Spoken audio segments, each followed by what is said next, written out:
you all for coming. I'm really happy to have so many people visiting the studio. It's been only a week, but a lot has happened, and I've also had a lot of unusual time to myself to sort of think about why I'm doing what I'm doing. So I'm going to try to introduce that and talk a little bit about some of the bigger picture things. And then we can certainly talk nuts and bolts about the artisan things and materials, because that's a really important part of how I work as well. I don't know if anybody saw, but a few days ago, I think it was on the 12th, there was a really interesting opinion piece in the New York Times called "There's an Ancient Solution to Our Modern Crisis of Attention." Did anyone see this? It was an op-ed piece, but I found it really interesting. I've been thinking about it since then. The writer was responding to the Roman Stoic philosopher Seneca, who 2,000 years ago wrote this thing called Letters from a Stoic, which was an answer to what he considered like a major crisis of his contemporary moment 2,000 years ago, which was the problem of inattention. Around that time, papyrus, interestingly, had come into like more widespread manufacture and distribution. And so suddenly, with the advent of papyrus, you suddenly had this incredible explosion of text culture. So all these people were reading stuff. I mean, granted, these were like elite, wealthy, educated people like himself, but nonetheless, this class of society was suddenly reading more text and had more access to information than they had had previously. So Seneca, you know, ironically a writer, a person who's trying to talk to people through his philosophical writings, says this is actually kind of a problem, folks, because people are reading all this stuff and they're suddenly it's created this sort of restlessness of mind, which he saw as a sort of social crisis in a way, that people had too much on their mind, they had access to too much information, and they weren't necessarily doing like the deeper work of processing that into wisdom. So you can sort of see where the writer is going. Seneca obviously would be absolutely qualified about like, our world, you know, because he was saying 2,000 years ago, this is something to watch out for, folks. You never read the Sunday Times. Even just one issue of the New York Times would be absolutely catastrophic for him. So I found this whole thing really interesting, and this thing of the crisis of attention is something that I like really think about daily in my life. I see it with my students, even my children, my friends. It is a sort of disastrous moment that we're living with, and so we have to think about what has contributed to this disaster. I really do think that too much information and not enough wisdom leads to moral failings. That's what Seneca says very directly. So if you lose the ability to sort of process what you're receiving, you lose the ability to think, and then that leads to a character problem, which is not just about individuals, it's also about like a larger social reality. So his advice, what is the corrective? And this is what he wrote about in Letters from a Stoic, which is to devote attention to one idea a day and to keep returning to big ideas and thinking about them deeply in a meditative but also like an intellectually rigorous way. So this seems like, you know, not such a radical idea, and yet it's actually very hard to practice. His perspective was one of like discipline, rigor, slowing down, really kind of trying to return to big ideas frequently. So I was thinking about this in relation to some of my own interests and experiences and things that are really central to my life and also to my creative work, which is a kind of intellectual as well as an embodied practice. Religion and prayer, you could say, are a way to return to big ideas for some people. It's not for everyone necessarily, but for the people who are inside of a tradition or a practice, like this is one way that they return to big ideas and make sense of the world. So that's something that resonated with Seneca's ideas. In a more modern kind of post-religion environment or a more secular environment, meditation and mindfulness, these are also words that we use to kind of talk about a similar thing, of like returning to something and really thinking about it deeply, letting it wash over you, and coming back to it and looking at it from different angles. But then even in the context of like moral and intellectual life, in this particular article, the writer gives the example of Abraham Lincoln. When I think about Abraham Lincoln, I think of like one of the most like morally courageous people that we have in this society. and he didn't consider himself a highly educated person. He didn't consider himself a scholar or an intellectual, but his one principle was that he had a few texts that he mastered. And so he would return to them over and over again. So it was a kind of almost like a meditative practice, but also an intellectual practice of like really trying to understand a few key things deeply. So why is this relevant to this moment? For me, I would say that my art practice is one of the major spaces where this happens for me. I also have a spiritual practice. That's certainly a space where this happens. I also, have a life as a reader and a thinker. So these are all spaces where this happens. But I think when I lay all this work out together and I try to think about why I keep repeating certain images or returning to certain images, I can make sense of it in this light. Broadly speaking, I don't think of myself as like a printmaker. I do have a training and a history in print. But there are other things that I do that are not represented here. I work with textiles, I make quilts, I paint and draw and do other things. Sometimes I write. So all of these things are like kind of different branches. But I think what I've realized since I've been here is that print, because it keeps resurfacing in my work, it's kind of like the trunk of the tree in a way. Not the fetishization of print as like an object, but the idea of repetition, return, cyclical making, all of those things I find sort of clustered around the idea of print practice. To give you just a little sense of my history as a printmaker, I actually was exposed to printmaking really young. My parents were really kind and like saw that I had a vocation for art, and so I ended up like doing monoprinting and stuff when I was like maybe 7 or 8 for the first time. But I didn't really get serious about it until college. I learned printmaking from Rochelle Feinstein. I don't know if anyone knows her, but she's a New York artist, kind of a conceptual artist, who taught printmaking from the point of view of like not really loving it that much. She wasn't attached to it. Like she was a good teacher, and I really give her a lot of credit because here I am still doing this. But she was someone who didn't necessarily privilege it over other kinds of material practice, and I think that has left a mark on me. Then I had again, just through sort of circumstances, I had the opportunity to go to graduate school on a printmaking fellowship. And I just sort of fell into that. That was the program I got into. But what I discovered really immediately is that I was like sort of an indentured servant to the print program at my graduate school. Yes. So I was working in the Neiman Center at Columbia. I was working like 20 to 30 hours a week producing editions with a master printer, cutting everything from like cutting glassine and like curating stuff to like actually being on like a giant offset litho press with a master printer guiding everything. So I got exposed really quickly to a lot of technical things that I hadn't seen in undergraduate. And I got also, unfortunately, very exposed to the sort of like commercial capitalist model of like print editioning on a large scale with really famous artists and things like that. So I got a little burnt out by the end of that. And because I worked so much in the print studio, I couldn't really make prints in my own practice until much later. So I kind of went away from it, and then my life, I ended up traveling a lot. I had this sort of peripatetic life where I didn't have access to a print studio, so I didn't practice for a long time.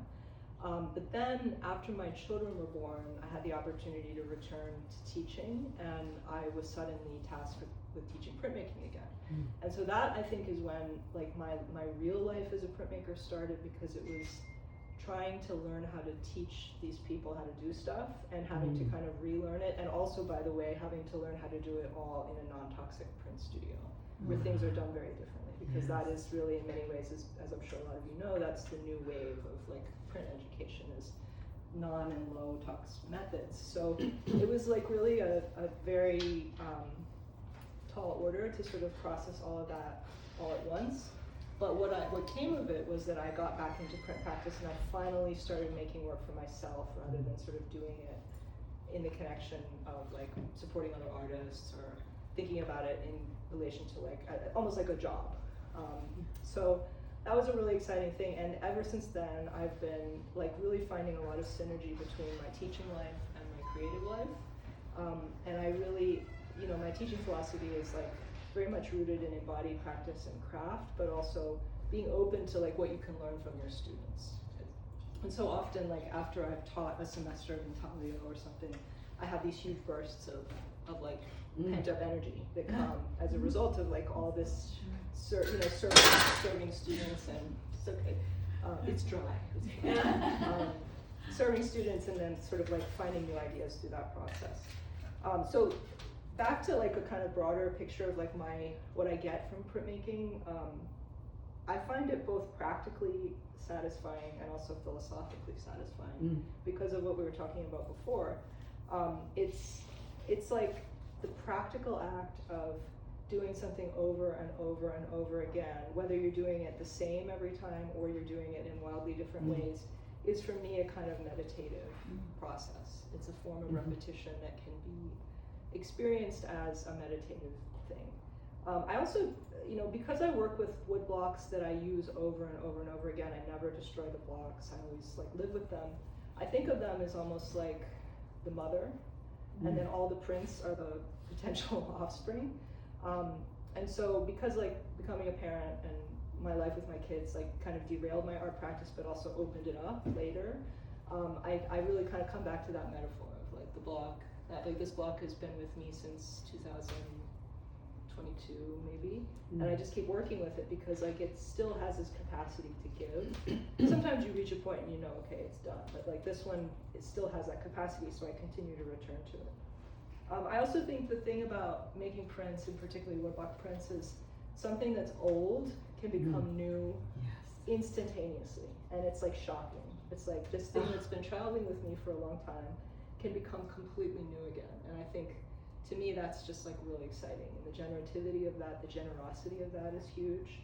And back to the idea of generosity, I think printmaking gives you this capacity to like, I mean, it can become like a mania, like I'm just gonna make something, I'm gonna make another thing, another thing, and we all know that, like those of us who are printmakers know that mania, but there's also something lovely in that because you make something, and sometimes you make it and it's a totally weird thing, but you know exactly who it's for, and you can just give it away.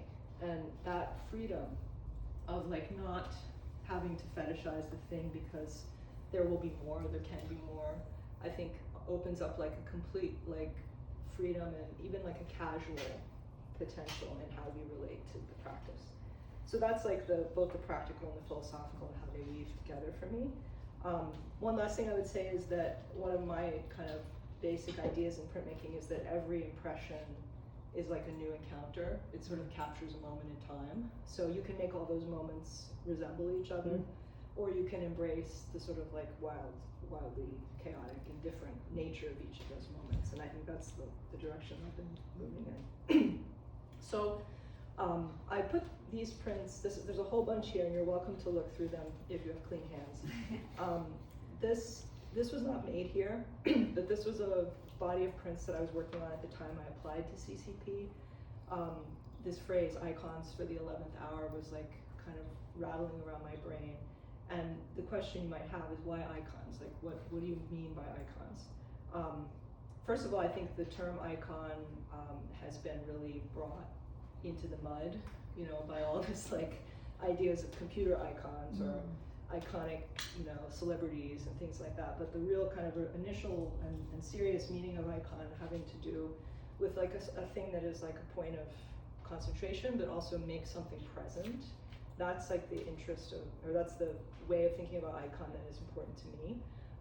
There's an amazing museum outside of Boston, which is, what is it called? The Icon Study Center. And it's like the largest collection of Russian icons in the United States, or maybe anywhere. I really recommend going there because if you want to understand what an icon is, that's a place to go. It's like the mother church of like, Eastern Orthodox religious icons, not just from Russia, but from Greece, Ukraine, Ethiopia, different places. So I had been there and I made this project, and I started thinking about, even though this was very much a singular project, it had a particular reason for existing, I knew I wasn't going to start making all of my work like this, but the idea that you can create an image and imbue it with a sense of like symbolic agency started to get into my head. And so I feel like all of this work is sort of designed with that intent. It's meant to be something that has a sort of agency over space. And when you look at a lot of them, and it's easy to kind of let, again, that restless mind take over. But under ideal circumstances, like a person could have like a more concentrated encounter with a particular work, and it could have that sort of potentially that power that we imbue to icons. Yeah, so just maybe to summarize, I would say that when I think about this work and its purpose for me, it's about communication. It's about sort of making an offering that can be received by another person. And so the act of receiving is really the completion of the work. So I can put things out there and I can tell you this is why I did it, but in a way that's not so important because it's a container that you, the viewer, fills. And so as I've moved more toward abstraction with works like this and this, I've been trying to kind of make the container a bit, I don't want to say empty, but a container that you can put more into. Yeah, there's more, like the viewer, the person who receives the thing, there's more space for you in that container. The other last thing, and I think this comes back to this fascination with this New York Times piece, is one of the things Seneca says is that in order to really, the purpose of like learning or receiving information is to ultimately sort of transmute it into wisdom or insight.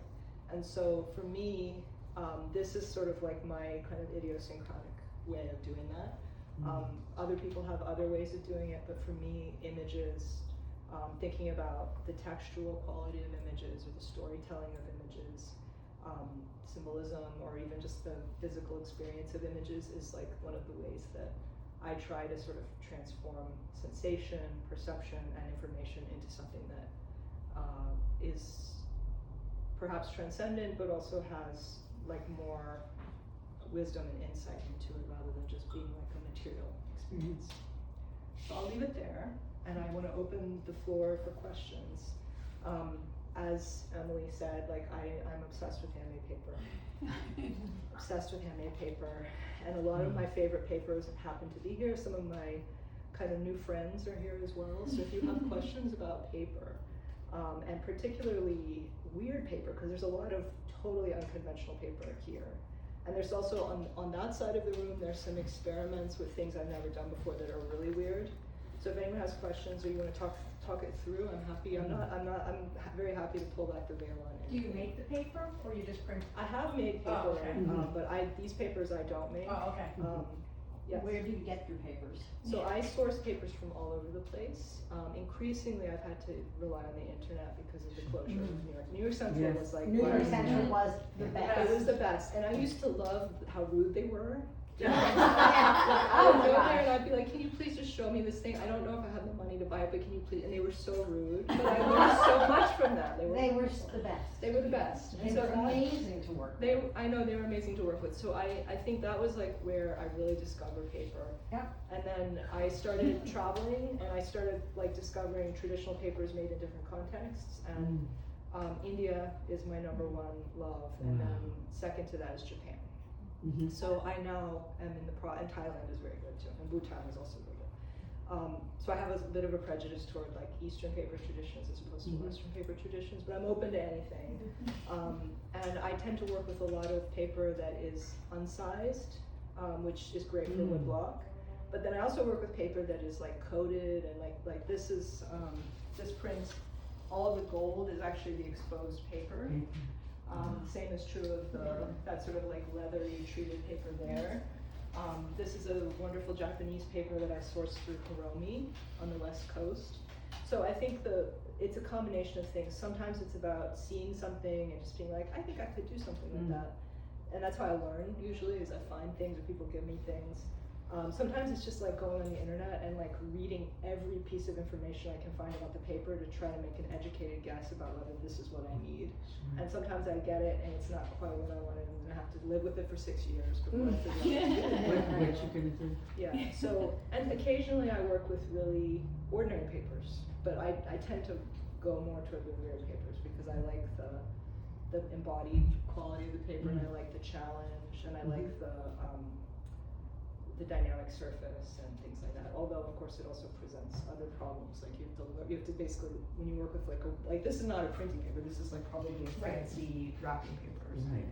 When you learn to work with a paper like this, you really have to like use a lot of it and figure out how play with it and get. how the inks are going to work and how pressure and it's a whole thing. But I kind of love that, and you know, the world is global, obviously, so you have access to incredible things, and it's just about having curiosity and being willing to like write some grants so you can track stuff down. And then to experiment and have, Yeah. and some experiments work the way you hope, Yeah. and sometimes they don't, but they probably also give you something new that Yeah. sometimes that you didn't even expect. Exactly. And It's amazing. the other skill I've learned in this process is, well, one is detachment, because if you have a piece of Japanese paper that costs $28, you have to be Yes. willing to sacrifice it. You know, Yeah. you have to be willing to sacrifice it. So that's the first skill. The second skill is learning how to curate the hell out of things so that you don't lose anything. You know, like, and also maybe the third skill is to accept variability and to learn to like live with it and celebrate it rather than being stressed out about the whole thing. So Yeah. does that come hand in hand with the fact that some of these papers are not archival and they may change over time? Most of the papers I work with are archival. Okay. So occasionally, I don't know, like that copper paper over there, I genuinely don't know. That's an adventure paper. Okay. We'll see. And some materials I work with, like the gold that's applied to these blueprints, is it will change.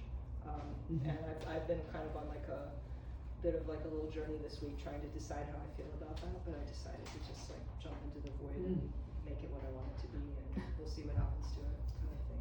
It's not that it's not that it has acid in it or anything, it's just that it's a material that has changeability over time. So That makes sense. so I kind of accept that because I'm curious, like what will happen to it, and I also feel like sometimes you just have to like trust that the thing you can do the thing and then figure out how to live with it.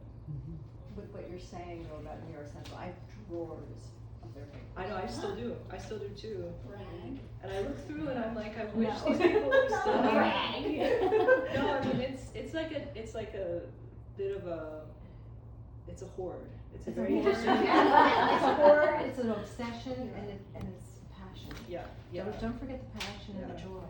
Yeah, and I take things, I show them to my students, and I'm like, guys, this paper, just look at this paper, like, let's just really look at this paper, and they're just like, what are we looking at? They just don't get it always, but like, I have this sort of dream of like trying to teach that, like in a workshop setting, like teaching it both in terms of printing, but also painting, because that's what I'm doing, handmade papers, and trying to sort of imbue that, because I think there's a whole thing here. It's about learning to accept the dynamic surface and to be, you know, materially curious.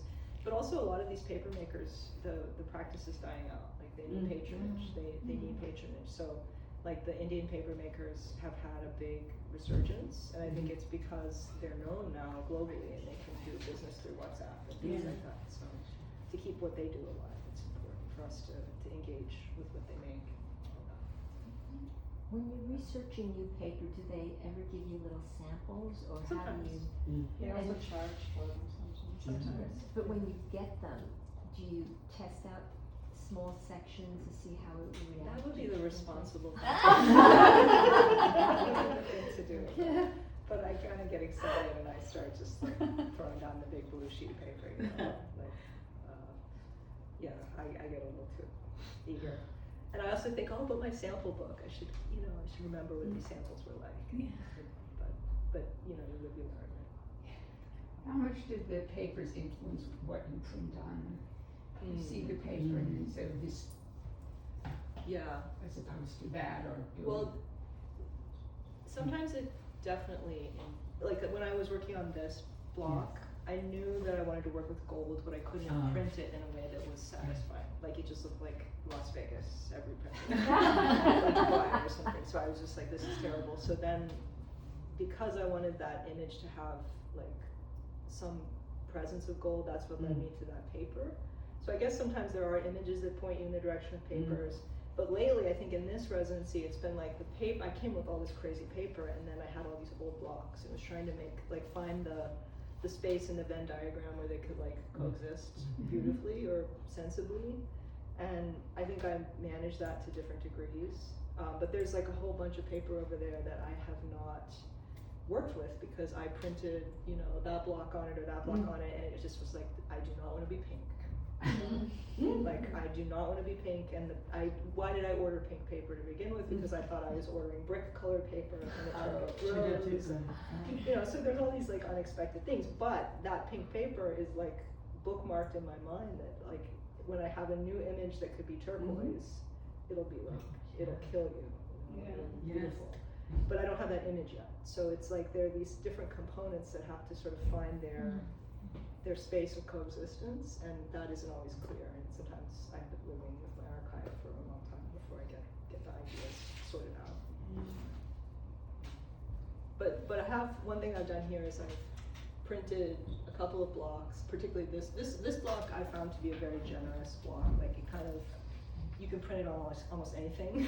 It's like, it's sort of like plays ball, you know? So I really like that block, but I think that block has to be retired now because it's just worked so hard. You know, it's like, I really feel like it's time for new imagery, certainly informed by this stuff, but like moving in a new direction, so. What kind of wood do you use? Shin up plywood, Oh, you from use Japan. Shin. Yeah. And obviously I like big things, so that's an investment too. It's really magnificent to work with, but it's, you know, so that's another reason I keep my blocks. I work on both sides sometimes. I overlay, especially when I'm working more abstractly, I overlay things a lot, just to kind of create like as many possibilities as I can with the scarce resources that I have at my disposal. So to me, the images feel broadly Western, and the paper is broadly Eastern. And are you consciously trying to pair those things to create, using your metaphor, the most global container you can? Or is that just happenstance and good luck? It's an interesting question. I don't know if it's conscious, but I think it's reflective of like the layeredness of my life. Yeah. This obviously, I think this has sort of a East-West component Yeah. too, A little because bit, it's yeah. referencing like Eastern Orthodox Yeah. imagery, and also Ethiopian Christian imagery, and also the Black Madonna concept. So, so it has this sort of East-West thing in that sense. Just a bit of biography. I lived in South Asia for a long time. I have a family connection to Pakistan. My children are Pakistani. So I've traveled a lot in South Asia, India, Pakistan, and I've been very much influenced by that culture. I also am a Muslim, so I'm very much influenced by like prayer textiles and things like that. These prints are, and this image actually are largely, yeah, exactly. So the scale, the geometry, this sort of like loose reference to like the grid of weaving, tribal rugs. These are all things that are like really kind of layered deep in my personal history and biography, but also like my daily life. Like I'm surrounded by these things. So so that East-West layering, I think, is just like a kind of part of my life, and it's not necessarily the first thing that you discern about me when you see me, but it's certainly a part of like these containers that I create, and particularly when I think about like my kids and like being born at the crossroads of two societies. This is, and also my own life and practice, like being at the crossroads of like two completely different cultural and even philosophical frameworks. It definitely creates like a desire to make something that is layered, broad, but also creates space for others. You know, it creates space for whatever you might bring to the table. So I think what you're pointing to is maybe that. I think that's it's kind of a schematic way of thinking about that layeredness that I'm interested in. That's a good question. Are your prints usually several colors or just one color? Lately, I've been working with really limited color, and I think that's just like a dispositional thing. I get overwhelmed if I have too much color.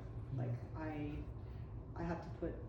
I'm like a freedom within constraint person. Like if I give myself rules or constraints, I feel a lot more like free. Whereas if I have like a whole rainbow in front of me, I feel like I'm trapped. Or I can't work my way out of it. So what ends up happening is that there are certain like patterns or tendencies of like kind of monochromatic things that appear colorful because of the surface that they're printed on. Like I work a lot with Prussian blue. So this is 2 layers of Prussian blue. The reflectiveness of the paper creates transparency, so you can kind of build the color. Something similar happens with these, although it reads very different because it's dark on the dark. Yes. So I think for me, like the additional color elements often come from the substrate, which is something I've been thinking about. Like it kind of works, but it's not necessarily the only way to do things. And so one thing I'm trying to open up to is like a more expanded palette and thinking about like different color combinations, like turquoise and rose, or you know, how do you make something that kind of feels like it belongs to this world, but has a radically different color signature. So I think that's kind of the next challenge I want to try to take on. So are the blacks here black, or are they different colors? No, I almost never work with black. This is Prussian blue, Yeah. which is like I'm also a fabric person. Like I'm really into fabric and indigo, so I work with indigo. Things that other people make as well as things that I make myself, dye myself. So Prussian is of course like the synthesized modern answer to indigo. And where do you teach? At Williams College. Yeah, so it's like no one ever wants to feel like you have a shtick. You know, you want to feel like you can be broad enough and you know, like unafraid to try other things. And I think I'm kind of like on the edge of like that sort of exploration, but I don't know where it will go. It's interesting that you're wearing that dress, which is Yes, turquoise yeah. and I was rose. thinking the same thing. I'm trying to trick myself into Yeah, this. and it's so Indian. People think, Yeah. oh, these colors Yes, go together. exactly. Go together. Exactly. Well, and the color, Oh. you know, the Thank saturated. you. I mean, Yeah. like the orange of that box is a very Indian color. But I Yes. am terrified of that color. Yeah. I don't know what Yeah, to do. yeah. Oh, I understand. Except for Halloween. Yeah. Pink. Miracle. So, Oh, yes. does anyone have, did you have a question? So, I'm curious, I have some questions for you, actually. On the far wall, there's some weird stuff happening. I've been printing on this kind of, it's a tie paper. I think it's some kind of mulberry fiber. It's lacy, it's like a grid. You may have seen it in other contexts. I've been trying to work with this paper for a long time, and I think I've found like a way forward, but I'm curious what you think of that. And it's a 3-dimensional print, so like one is not completely mounted yet, the one on the right, and then the one on the left, one layer is mounted and the other layer is just kind of like a screen sort of hanging in the front. But I feel kind of excited about those, but I wonder how other people perceive them. And there's these handprints. I've been working with this hand image a lot, and Yes. there's one that's editioned on the left, and then there's a print that's like a singular print on the Oh, right. is that all right? I'm Yes. just curious Thank if you anyone so has any much. thoughts on those, because that's a little bit of a palette departure because there's no gold in it, and it's shifted toward like a silver graphite tonal palette, which is something I haven't done before. So Have you ever worked with paper from the Philippines? I haven't. Is there a particular paper that you? I think have? there's one that's called Gampi or something. Oh, what is it? What is the fiber? It's made out of, I think some of it's made out of pineapple fiber or something, Oh, something, cool. something, yeah. There is a textile that I've been to the Philippines, and I collected this textile from Mindanao, Uh-huh, which is made out of some kind of plant material and then woven. right. And it's beautiful. I think it's Husi, it says Husi, J-U-S-I. Oh, I haven't, like, it's an amazing textile. I don't Yeah. quite know what to do with it. It's been with me literally for like 15 years. I've had this roll with it. Uh-huh. But I would be really curious about this paper, because I'm The thing about it always. is that when we were kids, we were just like throwing paper around like Uh-huh. that, and now it's so expensive. Oh, really? Because they have discovered, you know, what it could really on. Yeah, So, no, I'll look into it. That's a good tip. Yeah. Yeah, everyone's welcome to come Yeah, kind please of around circulate. this press and take a look, take a tour around that table. Yes, yes, see what comes up. Oh, yeah, yours, yes.